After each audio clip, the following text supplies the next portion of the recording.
All righty. I felt like that was a count in to like filming a big video. Hi, everyone. Thank you so much for coming along to Data at Canva. My name is Jess, and tonight I am joined by Vincy, Nick, Jack, and Jerome, who are going to be taking you through all the different parts of Data at Canva. So I'm going to quickly share my screen and kick us off.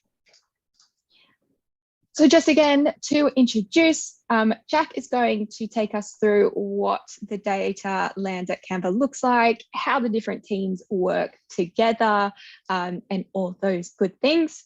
Nick is going to take us through data engineering. Vincy is going to take us through data analytics, and then Jerome is going to wrap us up with data science. Now, please use the chat function either within Zoom or YouTube, whatever you prefer, to ask those questions through, and we'll get to them at the end. Now, I just realized that this probably isn't going to work as effectively through Zoom as we thought, because many people are streaming in. So just play along at home, people. We're going to warm up with a few data fun questions. So number one is, what is Canva's fastest growing market?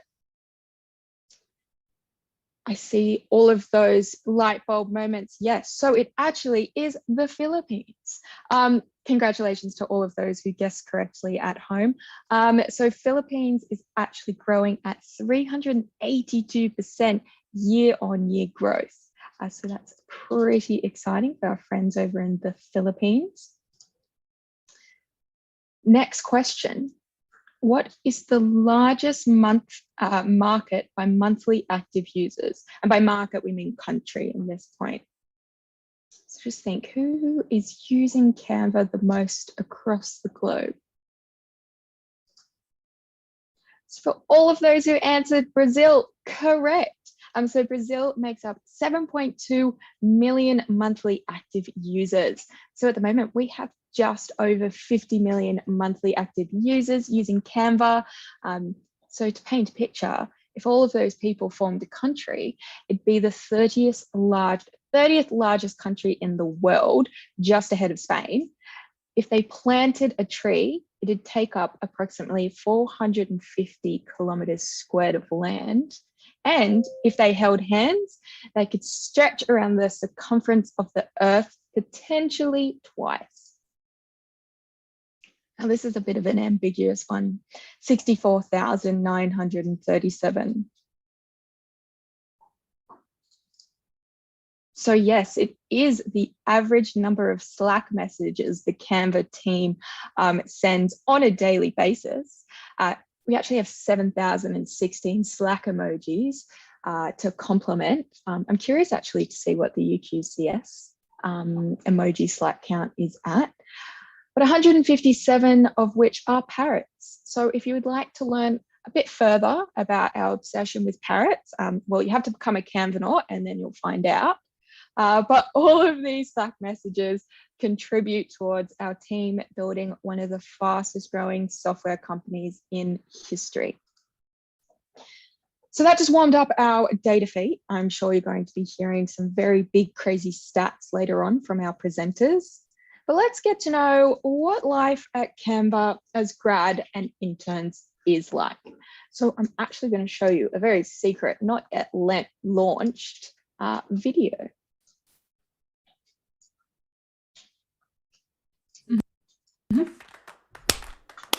I feel like big as in. I like your interpretation of it.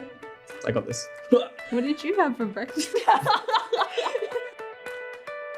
The first time I really heard about Canva was when I was volunteering for the Girls Programming Network. There was this whole group of girls that were from Canva. They were all smiling when they talked about working for Canva, and they were the sorts of people that were volunteering their time to teach young girls how to code. And I was like, hey, I wanna be a part of a workplace that does that. So I was looking for a company that actually did good to the community, and Canva was right there. They were one of the only companies that I really wanted to work for. So really happy to be here. Canva really stood out to me as a workplace that was really diverse and really appreciate who you are as a person, and generally just enjoy working at Canva every day. Leaving Canva after my internship and knowing that I've got a job, it made me feel relieved but very excited at the same time. I knew that I had the whole year of uni ahead, so I had to keep patient. It's just a lot of wow moments. The whole thing was a wow moment. And we had a lot of intern events, and I guess we do feel like a really close-knit group. No matter what discipline we're from, we just kind of get to know everyone really well through like not only games nights, but also our hoodie events and also the VR event on the last day. That was really exciting. A lot of wow moments is like all the team celebrations that kind of keep going on. It's like almost every Friday, there's just some weird thing going on in the office, which is really cool. Like, this is now normal for me. Like, sure, yeah, I'll take it. Season opener was a huge one. My first season opener last year, they decked out the whole place with kind of like the under the sea kind of vibe, and it was just so magical. It was like a hype day for the last 3 months. And so it was really exciting coming into that because you're hearing about all the exciting stuff that's just happened. It's just such a fun time. There's a lot to say about the team culture. I think it's like my favorite thing about Canva, because starting off your career in design is not easy, I guess. It's quite intimidating, but at Canva you just feel like you're going to be welcomed, you're going to be nurtured and helped to grow. As a bonus, I love that I can bring my dog to the office. Oh, everyone's so helpful. I think it's such a we culture. It's not like an I culture. I also appreciate the fact that anyone can speak out, that any suggestion is welcome, and that no matter how junior or senior, you actually can make a difference. Look, I've worked a lot of places, and this is like the nicest culture I've worked in by far. I only felt like a grad for the first day. I even asked for a grad project, and all they said was, no, like, you're a backend engineer now. That feeling of a grad just disappeared, and I actually felt like a core member of the team from the get-go. I've been really surprised by the impact I've been able to have as a grad at Canva. Early on, what my coach gave me a feature, videos and folders, that was a pretty big feature, and who was like, hey, would you like to manage this feature and come up with, what needs to be done with it, how it's going to look, and figuring out all the people that need to get involved. I was kind of overwhelmed by that, but like, he didn't throw me in the deep end with it. He also was there to support me in helping me find what I needed to learn in order to get this feature out to people. Hearing the positive feedback from people, not just inside the company, but also users on Twitter saying, hey, I really love videos and folders. It's incredible. Like, thank you guys so much. It was like, that was me. I did that. It was great. I think the most exciting thing about Canva as like a grad is it's growing really fast. So there's so many opportunities. You're part of like new teams as they're forming. You're not going into a team that's been there for 20 years and hasn't really changed much. So you can have an impact, and you can work on stuff like as it's going out to production. So that's really cool for me. It's a place where I can make an impact on the project and on the users. With all the coach training that's going on, and with all that like kind of leadership, like deep in that they're putting me in, I'm really excited to see how I grow from that. Kind of the sky's the limit in terms of where I want to take my career. Canva's only 1% of the way of what we want to be. So at the same time, I'm only 1% of the way of where I want to be. Watching Canva grow as a product and also being there to help envision the future of what it might look like, that really excites me about the future. Long time no see. Are we recording? I've had Weet-Bix and milk for 17 years. What am I meant to do with all this? And I can talk about my dog for hours. Got in the tagline.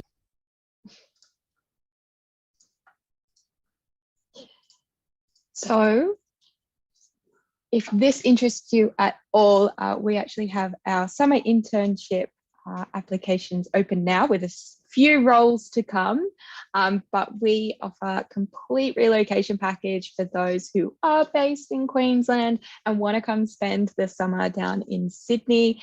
So we actually have a dedicated person to help you guide you through that process. For our grad positions, we also include a relocation package, and with start dates every 2 weeks. You don't have an excuse to sit on the couch for the next 6 months waiting for the next grad intake, unless that's your vibe, and that's totally fine. So these are currently some of the roles we're looking at specifically for internships. So we've got backend, front end, infrastructure, data, data analytics, data science, as well as product design. Now, to dive a bit more into data, I'm going to hand over to Jack.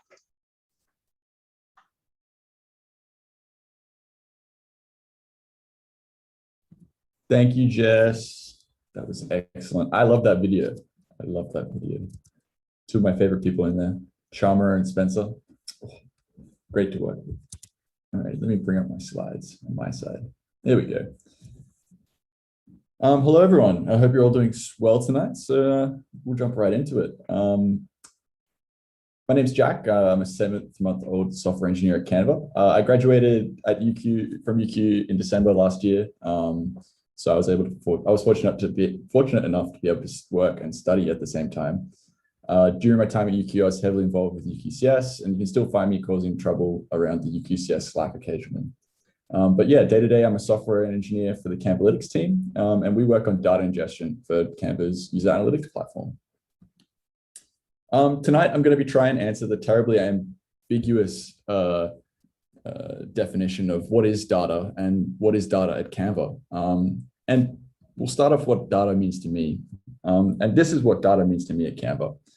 It's the 82 talented people that in our team that I get to work with every day, providing real impact to real people.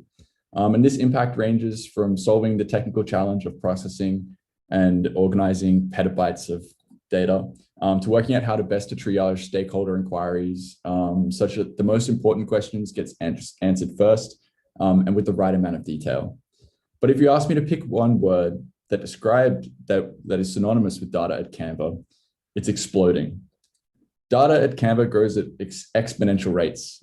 This team doubles every 10 to 12 months. Our analytics volume doubles every 4 months, and our customers and the rest of the business grows at an exponential rate too.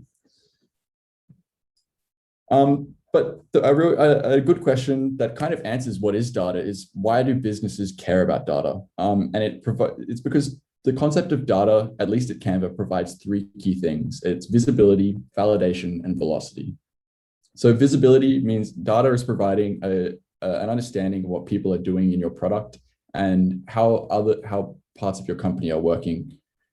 Validation means that we're using statistical analysis to show features are having an impact, and that the work that we're doing is pointing Canva in the right direction. And it's also about velocity, which we're going to dive into on the next slide. The data flywheel is the greatest value that data at Canva provides the business, demonstrated by that cute little guy in the center there. This flywheel is made up of 3 multiplying components. First off, you need some users to generate you some data, which we then process in the data team, and we analyze it, and we turn it into relevant results for our product teams. These product teams then produce new features and change direction to bring more users into the product, or identify new areas to extract data from. And then every time we go around, we multiply and we multiply and we multiply. And that's the data flywheel, accelerating Canva's growth and accelerating our Canva product team's velocity. To show you what this looks like in a real sense, this is what the data flywheel looks like in practice. You have a product engineering team, which is shipping code to Canva, this product we call Canva. Our users are interacting with it and sending us JSON through to Canvalytics, or through CDC and table scans, we're extracting data from our existing stores and loading it into our warehouse. And we're processing that with analysts and data scientists to provide more insight back to our product engineering. So data at Canva is made up of 3 core disciplines: data engineers, data analysts, and data scientists. Engineers solve the problems of how do we collect the data that we need, and how do we refine it to make it usable, and how do we do it at web scale. Analysts, so I answered the questions of what does the data tell us, and is this feature moving the needle, and are we headed in the right direction? Our data scientists answered the questions of, can we use data to build product features? Can we use data to scale up human judgment? And can we use data to add more magic to Canva? But how do the data people answer these data questions? So first I'm going to hand over to Nick, who's going to dive into data engineering.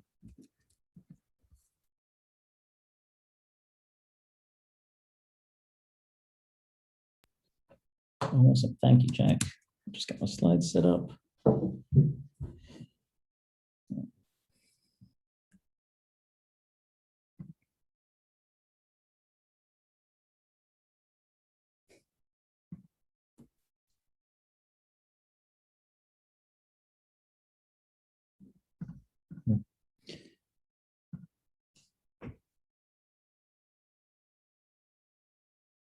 Sorry, just one moment.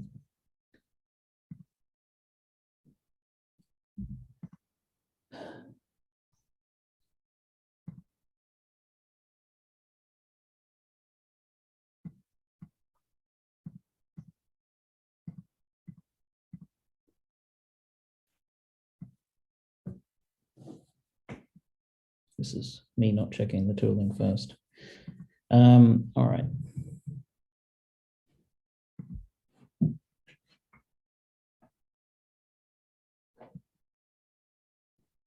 Cool. So hopefully you should be able to see that.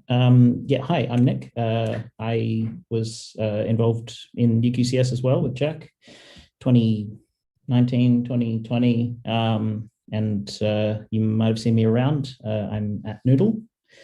I graduated in 2020, joined Canva in 2021 as a grad. I also interned there with Jack.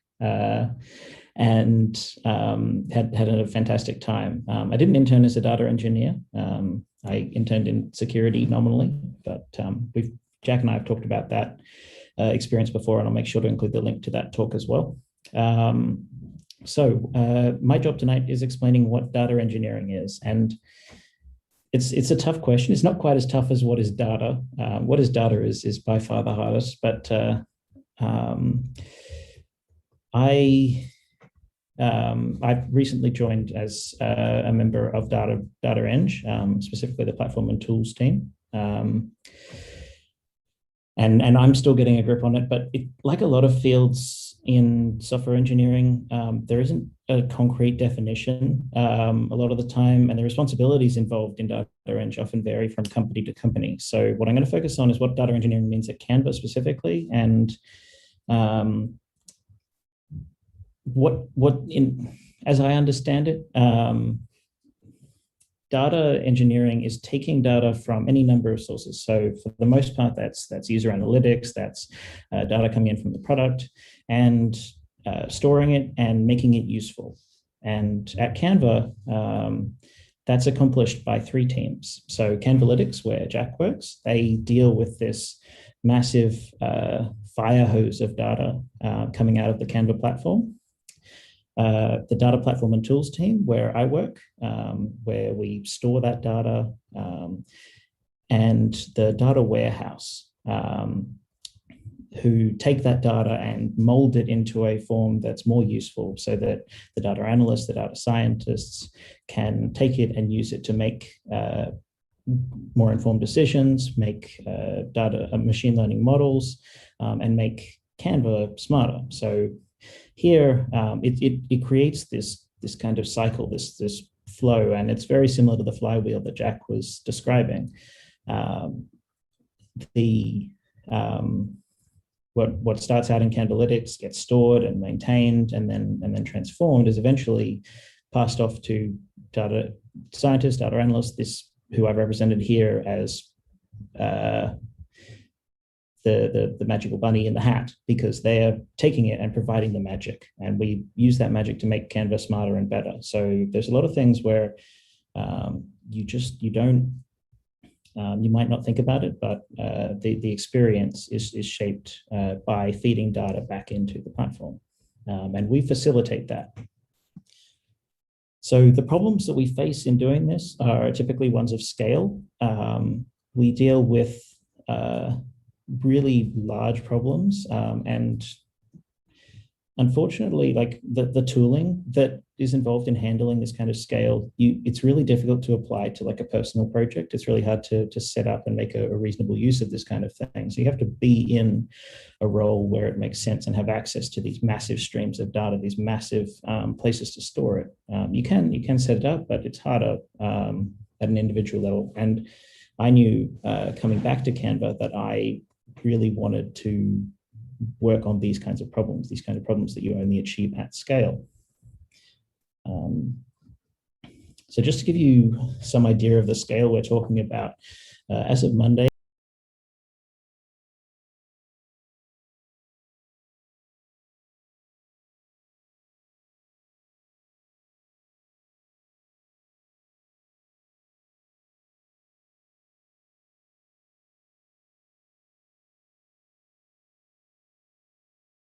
NoSQL DBs and that kind of thing as well that data is fed into. But all of this is built into a production database of 15 petabytes, so 15 million terabytes.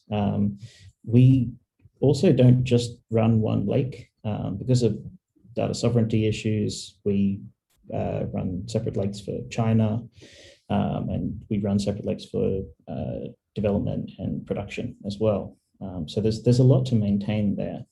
It's also a little bit scary to think that the number of Canvalytics events is doubling roughly every 3 months as well.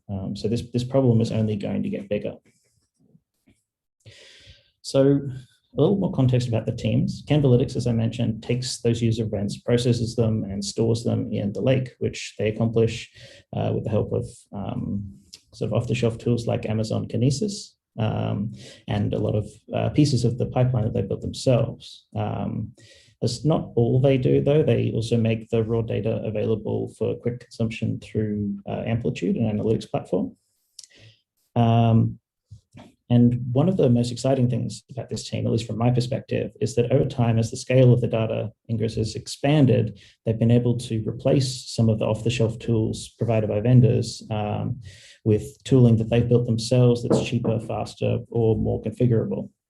This is what Jack did during his internship in 2019, 2020 with the vendor that connected Canvalytics to Amplitude. And he spoke about this in our last talk for UQCS, and I'll drop a link to that in the events channel. The next step in the data platform is where I work in data platform and tools.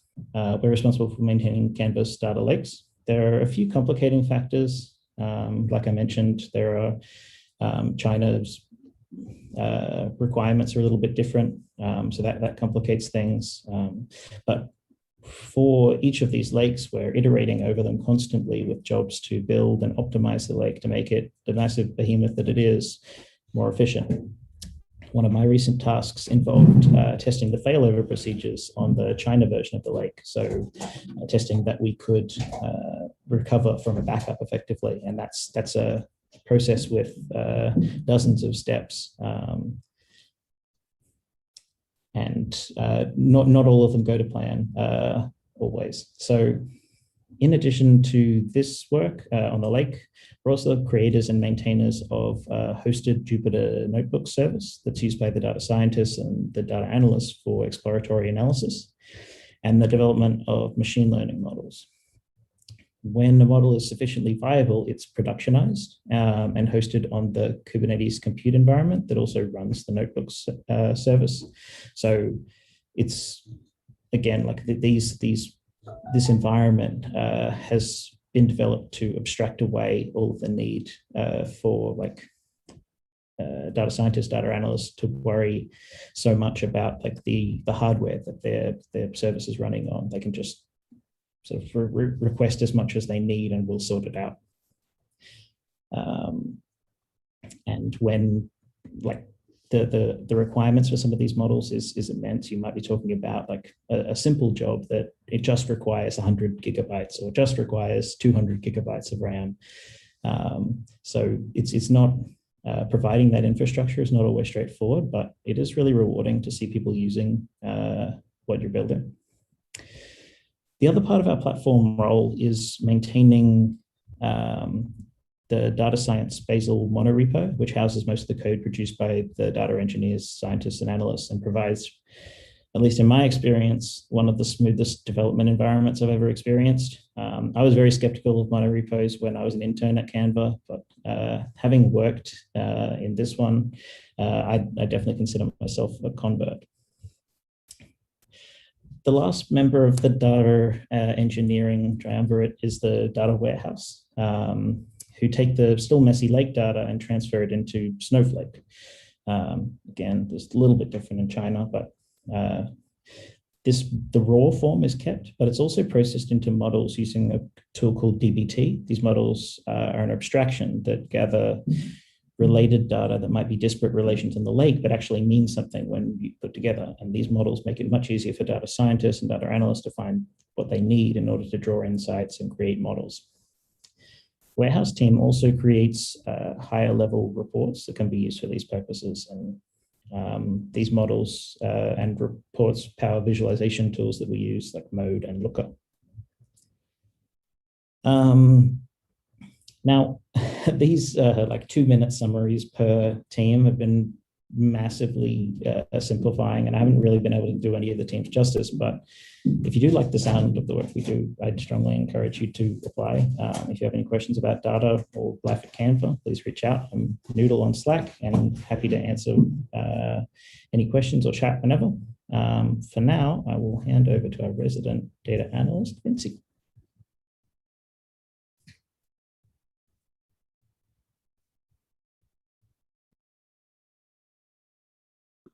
Hello. Hopefully that's coming on screen correctly. So hi everyone, my name is Vinci and today I'm going to talk to you about what analytics at Canva is like. To start off with, I have a bit of a short video and I'm realizing now that I definitely did not share sound. So one tick. Oh no. Maybe should have tested this earlier.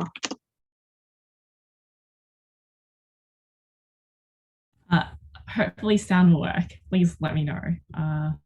Here we go. Oh no, I can't hear it.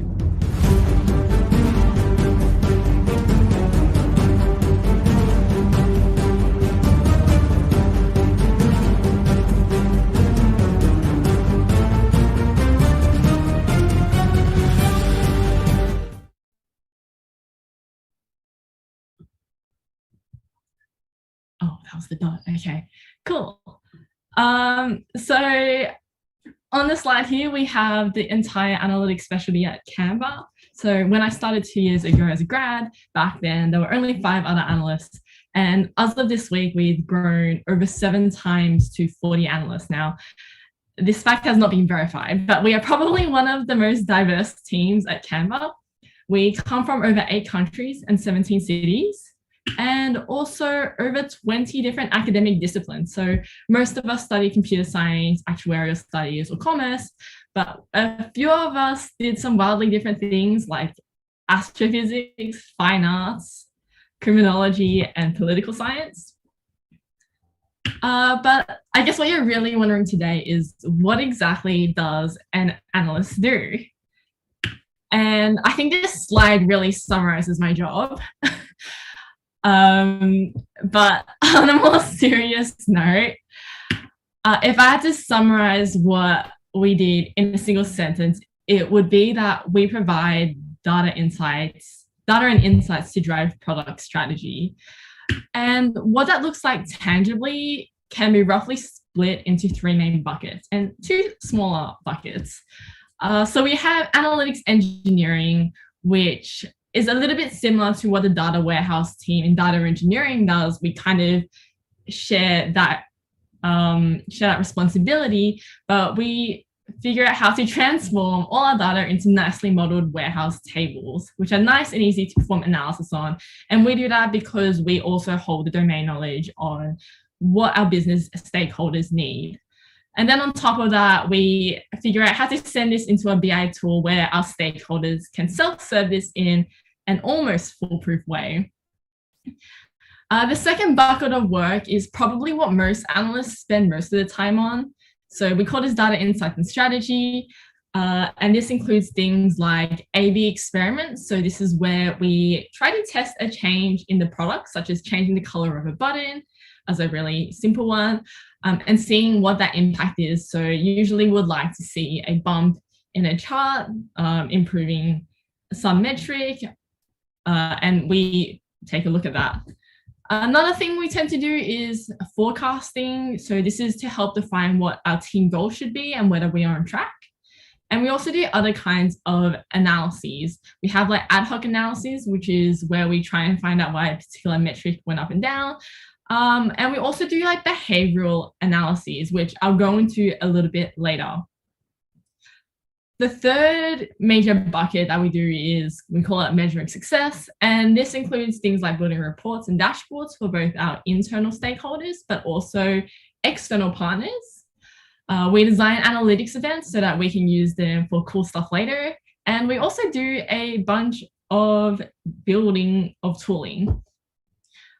In our smaller buckets, we sometimes will create some really bespoke data visualizations that look cool, like pretty much their purpose is they're cool and they look really fun. And they do give some insights as well.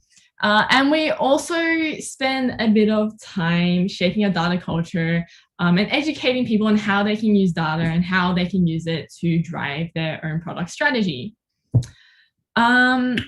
So delving into a couple of projects that I hope are good representations of what we do. On the analytics engineering bucket, one thing that we often do is transform data in the warehouse. So usually this comes as a big JSON blob in Snowflake, and then we do some magic, and eventually we spit out a couple of really nice charts and insights. So one very specific project that we worked on was doing marketing attribution modeling. So for those of you who haven't heard of attribution before, we have these marketing channels. For example, we have one called organic, which is where people come in through search engines. We have direct visitors, so people who type in www.canva.com in their browser. And then we also, as a third example, we have paid advertising. So people who clicked on, say, a Facebook ad. We have other channels, but in the business, each of these teams want to know how many signups they've contributed to. So our role inside analytics was to develop this attribution model in SQL so we could count these. And there are a lot of challenges and decisions with this that made it actually really fun and exciting. So one question is, like, what kind of model should we use? There are, you can attribute things differently. It can be last click, it could be first click, it could be like a mixed model. And we get the joy in figuring that out. And the other thing, as Nicholas mentioned a bit earlier, is a lot of our challenges are due to scale. So our page view data set is huge, and we end up spending a lot of time trying to figure out how can we build this model efficiently. If we want to change it, how do we make sure that when we build it, it's also efficient? So we spend a fair bit of time on optimizations. In our second bucket, where we do data insights and strategy, we often do behavioral analysis, or more like larger research type pieces. And this is really trying to dig deep into how our users are using Canva. So we want to find out things like what actions or what features have driven users to come back to Canva, or we look at our search data to decide, what content should we develop next? Or we just want to understand like how users are designing, like how do they do it? What are they adding on? And one project that one of our analysts recently did was trying to visualize a heat map on how users interacted with the editor. So on the left, we have the initial design, and on the right, we have red and blue bits, which signify either they've added content or they've deleted content. Now, a lot of this is, we use a lot of different techniques here. So some people use data science techniques in these projects, such as currently we are also running a user segmentation project, which uses a lot of clustering. And this kind of work is the kind that directly drives our product strategy. So for example, as a product analyst in the video group myself, I actually work directly with one of the co-founders, Cam, along with all the PMs who make the decisions, and together we decide like what to prioritize building next. So that's pretty neat. Now the third kind of thing that we might do is we build a bunch of tooling. So two things we can call out here that have been pretty impactful. So one is analysts developed the whole experiment analysis methodology. So someone much smarter than me builds a Python package that enables someone to run an experiment, add in metrics, and see how the experiment performs. So this is all consistent across the company. Now, we can't always run things as experiments. So, for example, if you launch like TV advertising, you can't release it to like 50% of people in Sydney. You have to release it to everyone, and you don't know who they'll see. So that's a different kind of analytics challenge. And someone else that is also much smarter than me developed this other Python package that uses a bunch of Bayesian statistics behind it for us to be able to measure these interventions. So those are a few very broad examples on what we do, and a single analyst typically won't be working on all of these. Like, we come from a huge range of backgrounds and we work to our strengths. So, and the other thing is the kind of work we do is very dependent on where we sit, which leads us to the question of, where do data analysts sit within Canva? We are embedded into product teams in general, but we work with all these people at Canva. So we work with data engineering and data science to get data into our data warehouse and make sure we're tracking the right things. We work with data scientists to do things like model churn. We work with finance and strategy to report on key metrics and determine what our goals should be. We work with operations and our customer happiness team to optimize the workflows, do some reporting, pull out customer insights. Most of us will work with product and engineering. So these are things that I mentioned, things like feature experiments, looking at our partners, how they're performing. And we also work with the marketing teams to measure the effects on their marketing campaigns and also find out what opportunities we have. And that's it from me. Moving on, we have Jerome. Thanks, Vinci. Let me just quickly share my screen. Oh, wrong screen. Is this the right screen? Yeah, all right, sweet. Yeah, okay, so thanks for sticking around, everyone. So I'll talk about data science now, the third part of the Canva data trifecta. So I'll just jump right into it. So in an effort to keep this presentation laser focused and easy to follow, there's basically just 3 questions that I want to answer today. What do we do at data science at Canva? Who are we, and why you should join us? So I'll start with the first question. What do we actually do at data science? This is like a particularly important question because data science is like a very broad term and it can mean a lot of different things at different companies. And at some companies, data science often means pretty much data analytics, which is what Vinci just went over. At Canva, however, what data science really is and the direction that we're moving in is machine learning engineering. So what we do is think about how we can leverage both classical and cutting edge technologies of machine learning, as well as the immense amounts of data that we have access to at Canva to design machine learning algorithms that we can build and put into products and make the Canva product as a whole a smarter and more delightful experience. So in terms of what that means, in terms of what we're doing day to day, basically our work is kind of like a mix of research and engineering. So although we don't publish papers or do research in an academic sense, the research that we do have to do is think carefully about what kind of machine learning technologies are available, how we might improve on them ourselves, and how we might apply them in product. And this is like a really interesting kind of part of our work because machine learning as a field moves so quickly. So there's constantly a lot of new things for us to work on and think about. We then kind of take the data that we want, try to train models, we evaluate them, we constantly iterate before we arrive at some final model that we think is ready for production. And that's where the engineering part comes from. So we work alongside software engineers and we push our machine learning models out as features to millions of users at a time. So that's kind of like a high level overview of what we do. If we want to talk about specifics, like what are the actual problem spaces that we work in, a good example is in search and recommendations. That's where I work and that's where a big chunk of the data scientists work at Canva. So the general problem that we're kind of constantly grappling with here is this question of how we show the right content to the right users at the right time. So the thing is, Canva has like over 100 million images and over 400,000 templates. And when we want users to see these images and templates, we can only show them a very small handful of these images and templates at the same time. So it's a huge question of how do you show the right content to the right user, and how do you pick out content from 100 million possibilities that will likely go on to inspire the user and make them want to design something and come back to our product. So the answer is kind of twofold. One approach is that we leverage the billions of user interaction data points that we can gather through our product. So essentially, we learn what users are doing themselves and use that to predict what users will do in the future. And the second is to kind of build on cutting edge research in computer vision and natural language processing. So develop capabilities where we can automatically understand what our images are about and what the text that, for example, our users type in when they do a search query is about.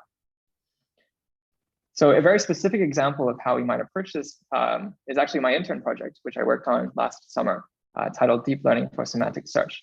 So the kind of work that I was doing as an intern was about thinking about how we could train a model that takes images and projects them into a word embedding space where we can represent both images and words as vectors that we can use to compute similarity mathematically, therefore being able to rank search relevance without needing to rely on metadata or user interaction data.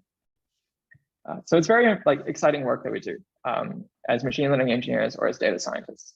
The next question then is, who actually are we? So like the data analysts, data scientists at Canva come from a very diverse set of backgrounds. I'm not sure if anyone's actually done a data science degree yet, I guess because data science is still like a pretty new thing to have at university. But generally, most people have some kind of statistical or computational background, often tied with something else like finance, commerce, linguistics, or psychology.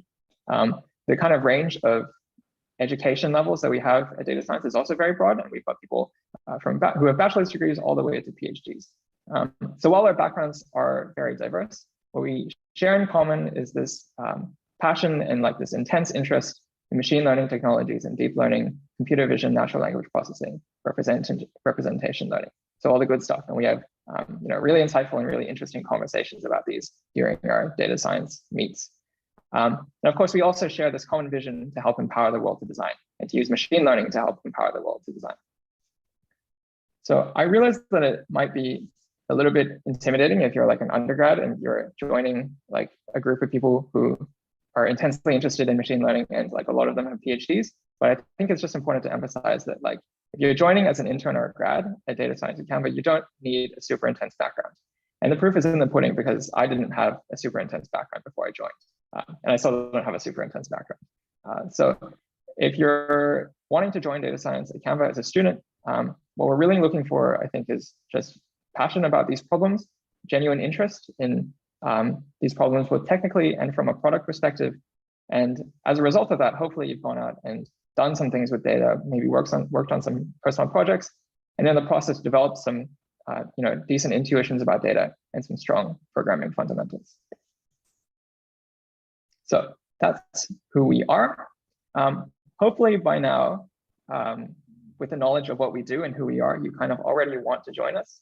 But I'll kind of just round off my talk and recap a few of these points by stating some super specific reasons why you should join us specifically, both at Canva and at Canva Data Science. And there are three reasons, three really big reasons. So the first reason is mission-based. You should join us because we're helping to empower the world to design. So every single data scientist, every single machine learning engineer at Canva has the opportunity to design, implement, and ship machine learning systems that go on to touch tens of millions of users around the world. Like you can literally train up a model, merge it in a PR, and push it out, and millions of people will be using it like instantly. And that's super cool. And I think that's inherently appealing. But it's especially important because this is work that actually matters. So we're not just here to make a lot of money or like get rich. Our users genuinely love our product, and it actually makes their lives better. And if you want to see like how much our users love our product, you can just type in canva.love in your internet browser search bar and see it for yourself. So we get a lot of love. It's a great product, and it's really impactful work. So that's the first reason. The second reason is data science specific. if you're interested in data science, if you're interested in working on machine learning problems, Canva is fundamentally a really great place to do data. The first reason is because we have a lot of it. We have over 55 million users, over 100 million images, and I think something like over 6 billion designs that have been created so far. And each of these metrics is essentially doubling every year. So we have so much data that you can work with. And we have these incredibly large and incredibly rich data sets that you can do whatever you want with and try out all these crazy ideas with. The second reason is that our data engineers like Nick build us really excellent infrastructure that allows us to train models and explore and iterate on models really quickly and really effectively. And we have an extremely collaborative environment. So all of these kind of come together where it's this great place where you can constantly challenge yourself and build out really cool things. And the third and final reason I think is probably the most important, and it's one that's probably the most unique to Canva, which is that we're a pretty successful company already, and we're pretty big with a headcount of about I think 1,500. But Canva is fundamentally still really, really young. And data science at Canva is especially young, and it's one of the smallest teams at Canva. But as our CEO Mel says, we're only 1% of the way there. And so we have so much room to grow, and we will grow a lot. And what this essentially means is that there's still so many things at Canva and at data science at Canva that are, quote unquote, low-hanging fruit, and a lot of things where there's a lot of room to improve and a lot of new things to build from scratch. And what that means for us, junior engineers or interns or grads, what that means is that all of us have this incredibly rare and unique opportunity to help build both a world-changing product and a world-changing company from the very beginning of our careers. So it's very unique and a very good opportunity. Yeah, so that's pretty much all I have to say. Hopefully, all of you will want to come do data science at Canva and apply for the internship when it opens up, I think in a few weeks. And I hope to see some of you here in December. So I think now we'll open up for questions.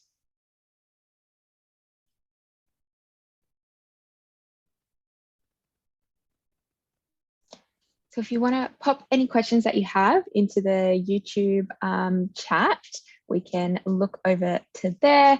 Or James, if you're hearing any questions through Slack as well, we can answer them.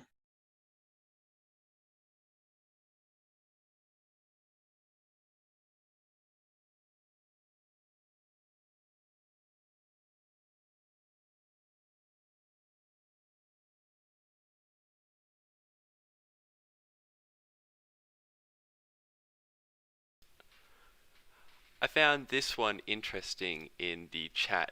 How do the data people quantify magic?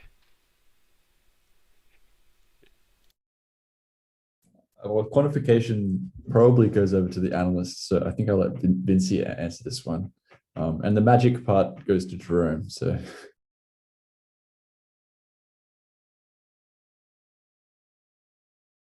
I definitely think the official answer should be number of tweets in the canva.love URL.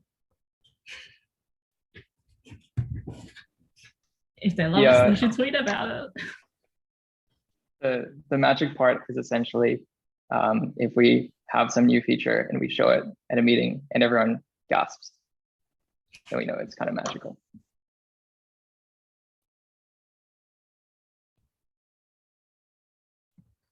That might be one for you, Jess. Do you need to be a university student to apply for an internship? Absolutely not. So we open all intern and graduate specific roles to anyone who has less than 2 years industry experience in that field. So that could look like your mid-career change. So if you're making the shift from, say, marketing over to analytics, you can actually do an analytics internship if you have the skill sets that match. Great question, though.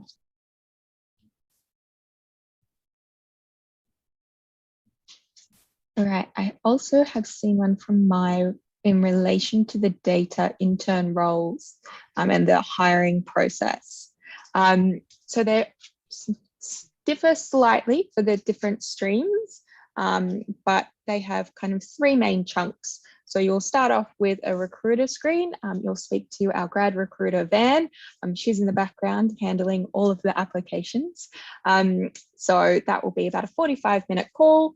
She'll ask you some technical questions, so don't be surprised if a recruiter is asking you some technical questions. If that all goes well, you'll go through to a stage where you meet the team, and that's looking at your craft. So what we call your craft is like your core skill set. So maybe it's in data science, data analytics, or data engineering. And if that goes well, then you hit through to a final interview stage. So it might deep dive a little bit more, but 3 main chunks to kind of, as a general overview, to capture the 3 different streams.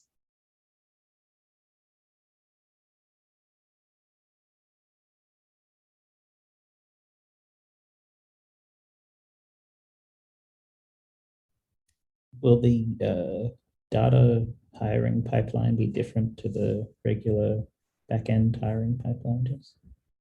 Great question, and it will. So previously, so to date, we've had 2 main streams, front end and back end engineering, to actually get into the data engineering role. But now we're separating. So if you apply for a front end or back end internship position, you're going to be working on a product team. And then shortly, we're going to be opening up the infrastructure pipeline. So that's where you're actually going to be applying for a data engineering role. You'll be applying for a cloud platform role, a SysOps role. So they each have their own application process. So that way you kind of have a bit of a better idea of what team you'll end up with. Awesome. I have one for you all, or Madhav does. What are people's thoughts on NoSQL? Scales really well.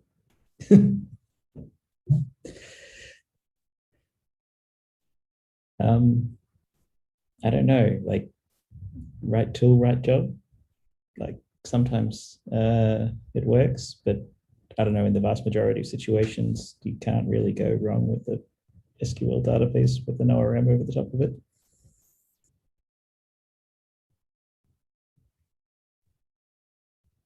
So to answer the question on what the most challenging part of my role as a data analyst is, that's a really good question. And I think the answer to that is quite different depending on the analyst. For me, I'm quite technically strong within the analytics specialty, but what I had a really hard time with when I first joined was actually getting all the business domain knowledge, because in the end, a lot of your work, you're working directly with marketers, PMs, and getting an understanding of what kind of decisions they actually want to make, and then trying to understand and translating. Like sometimes they ask for things that they don't really want. They ask for this, that like they try to find a solution first, but if they told you the context, you would have approached the question differently.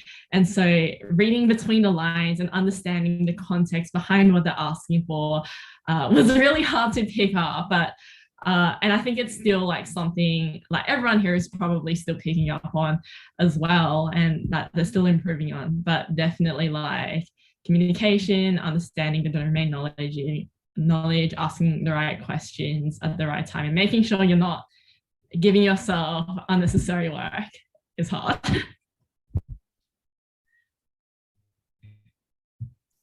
And for the question about, I guess, what knowledge do you suggest we should have a solid grasp on? Oh, that's tricky. I think for a data analyst, what is really helpful is having a broad range of experiences. And what I mean by that is a lot of our work is working with other stakeholders. So things like knowing that you've like project managed a project, or you've worked with clients either like through like through a leadership role or executive role in a society.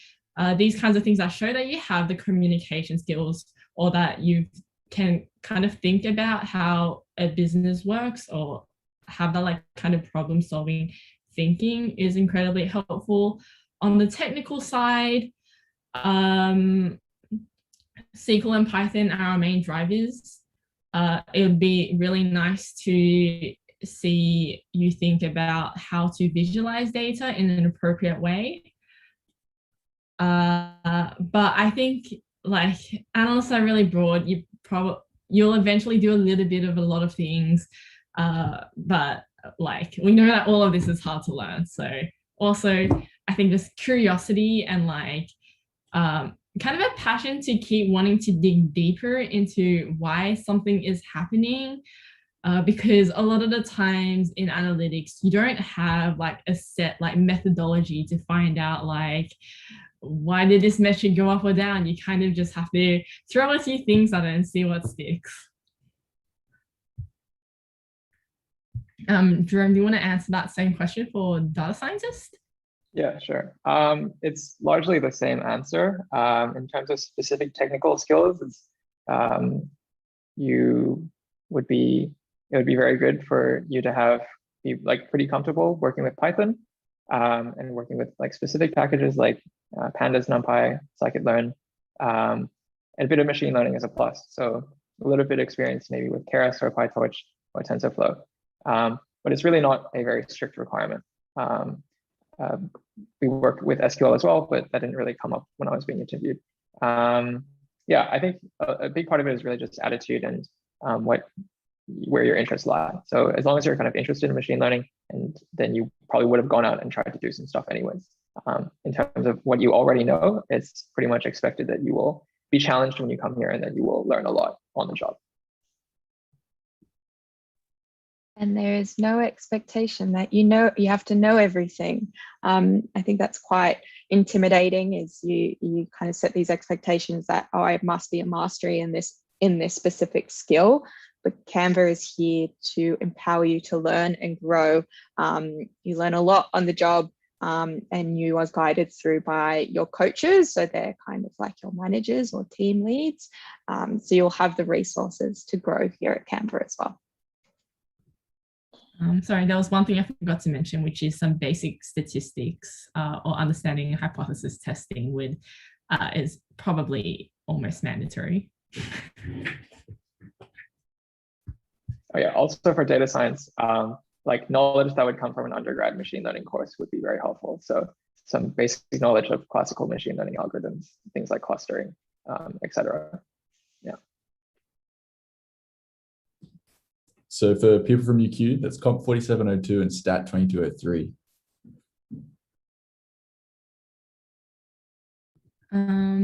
There's a question on the most used tools in data analyst roles.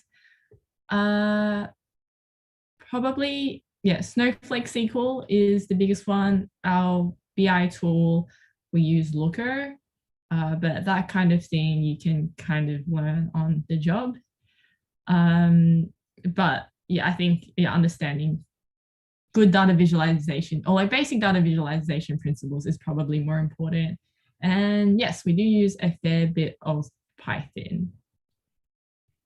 I think that's, well, we use DBT on our warehouse as well, and that's really neat and would be an incredible plus, but it's also something that you can pick up.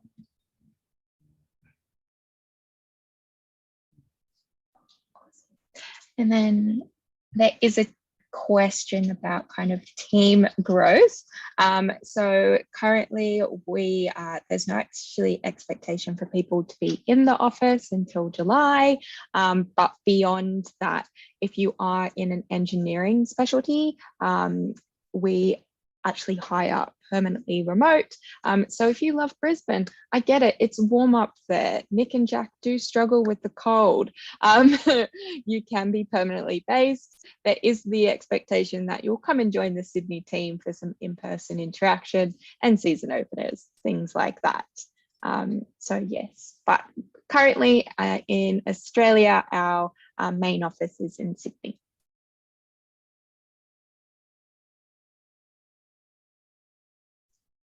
and Matt. So there's actually going to be multiple infrastructure roles. So you're going to be able to apply for a DevOps role, for example, specifically.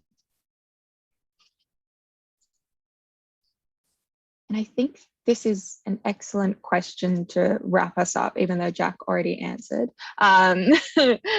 What is everyone on the call's favorite ice cream flavor? Peanut butter and chocolate. But if I have to go to the Messina, which is next to work, they do like a really, really good like cookies and cream one. I also love the cookies and cream, but if it's Messina, like the sorbets, particularly like the raspberry or the passion fruit, you can't really go wrong. I love how there's normal ice cream and then Messina, very different categories. It's just, yes. My favorite ice cream flavor, probably matcha. And if I'm up Messina, that had this really great limited edition flavor once. It was like, I think, vanilla and cookies, but they also had like Cocoa Pops in it, and that was amazing. And I wanted to bring it back because it was like the best Messina ice cream I've ever had in my life. My favorite ice cream is probably mint chocolate chip. And if we're talking about Messina, then definitely pear and balsamic. It's delicious. Tastes like salad. What? Yeah. Say again. Yeah, no. It tastes like salad. It's all balsamic. It's a just balsamic. What was the first bit? Pear and balsamic. Pear and balsamic. Yeah, it's great. You should try it. Jerome, you win the Healthy Award for this evening. All right. Well, we might wrap up there. Thank you everyone for taking the time to tune in. If you do have any questions, feel free to reach out to Jack or Nick. They're lurking on the UQCS Slack channel, or to the rest of us on LinkedIn. My email is also jessica.b@canva.com if you do have any specific questions. So thank you. James, I might hand over to you. Great. Thank you so much, Jess. And thank you also to Nick, Vincy, Jack, and Jerome. It's been a great few lightning talks tonight. Again, if you want to apply for a role at Canva, it is canva.com/careers. And of course, if you want to annoy Nick or Jack on the Slack, Nick is @Noodle, Jack is @Jam, and yeah, so thank you so much for watching, everybody. We'll be back in person next week, so keep an eye out on our socials and in our Slack, and we'll see you all next time.